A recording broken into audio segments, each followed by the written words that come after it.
128-ші есеп 47-ші бет. Заңдылықты анықтаңдар. Жұлдызша белгісінің орнына қандай санды қою керек? 20-ші суретті қараңдар. Яғни бізде суретте не берілген? Бізде суретте 3 үшбұрыш берілген. Әр үшбұрыштың ішінде 4 кішкентай үшбұрыш бар. Бізде мына үшбұрышта жұлдызша бар ма? Жұлдызша жоқ. Мына үшбұрышта, екінші үшбұрышта жұлдызша жоқ. Үшінші үшбұрышты қарайық. Мына жерде ортасында мынандай жұлдызша тұр екен. Бізге осы жұлдызшаның мәні неге тең болатынын табу керек. Оны қалай іздеуге болады? Осындай есептер берілген кезде біздер бір берілген тізбекті іздеу керекпіз. Мысалы, бізде 1, 2 және 3 саны берілсін. Келесі санды анықтаңдар десе, сендер бірден айта аласыңдар. Ол келесі сан 4 болады. Өйткені бұл жерде біздер натурал сандар қатарын көріп тұрмыз.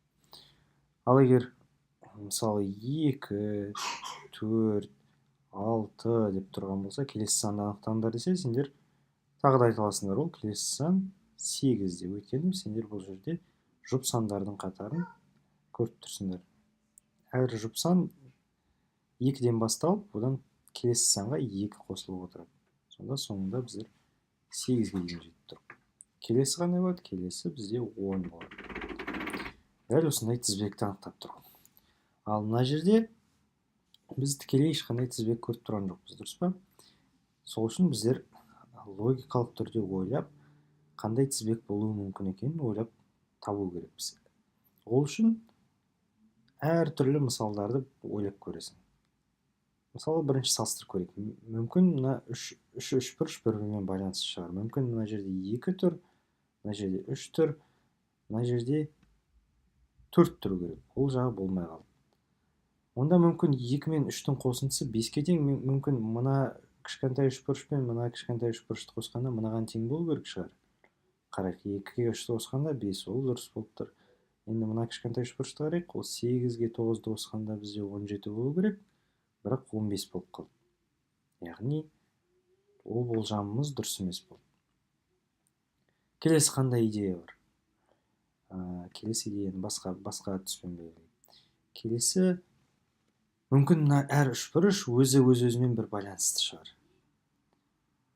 2-ні 4-ке көбейтсек бізде қандай сан шығады? 2-ні 4-ке көбейткенде 8 шығып тұр. Мүмкін осы шығар біздің тізбегіміз. Келесі үшбұрышта тексеріп көрейікші.